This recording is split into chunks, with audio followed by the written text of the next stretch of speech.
God's presence becomes literally manifest. And there's an earthquake. And everyone's chains are loosed, and Paul and Silas are free, and people get saved. And before you know it, Paul starts a church, doesn't he?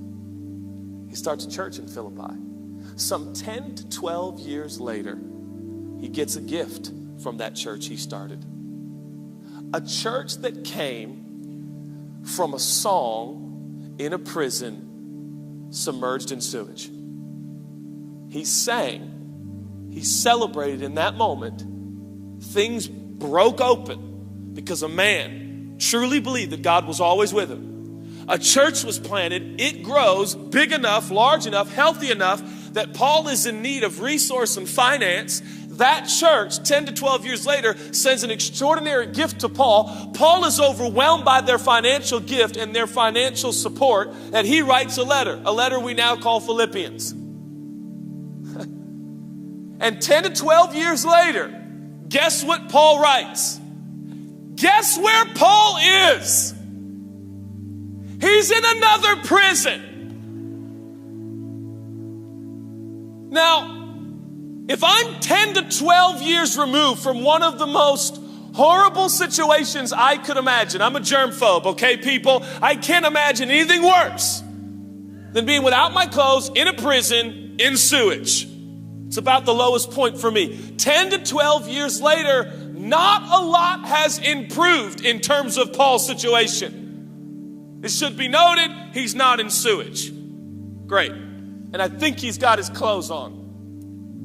But he's in prison. And guess what he writes in Philippians 4:4? Rejoice in the Lord always. I've seen that word always before. I am with you always. If he's with me always, I can rejoice always. If he's with me there, I can praise him there.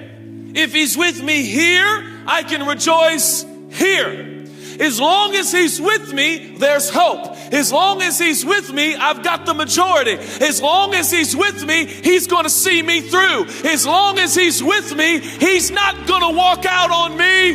He's not going to let me down.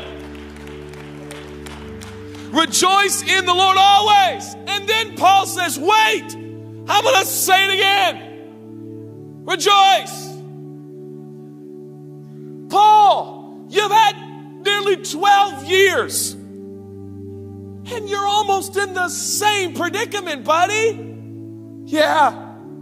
Rejoice. Did I say it enough? Let me say it again. Rejoice.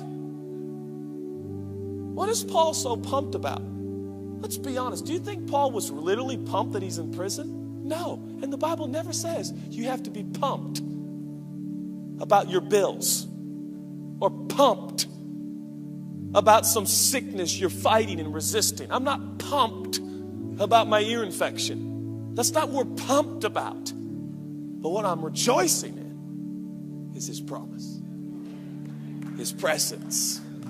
He's with me. He hadn't let me down yet, and he's never walked out on me. He's with me. I'm going to be all right. People may complain for me. Man, things hadn't turned out like you planned, Tom. Things, you're going through a real tough time, huh? I've heard, man, I've been praying for you. Yeah, hey, yeah, it's true. It's true. I appreciate the prayers, but it's okay. I still got hope. I still got my faith. I still got my trust. I got a little skip in my step and a twinkle in my eye and a song in my heart. I'm going to be all right. Yeah, but you're up to your waist in, I don't know. But he hadn't let me down. He won't walk out on me.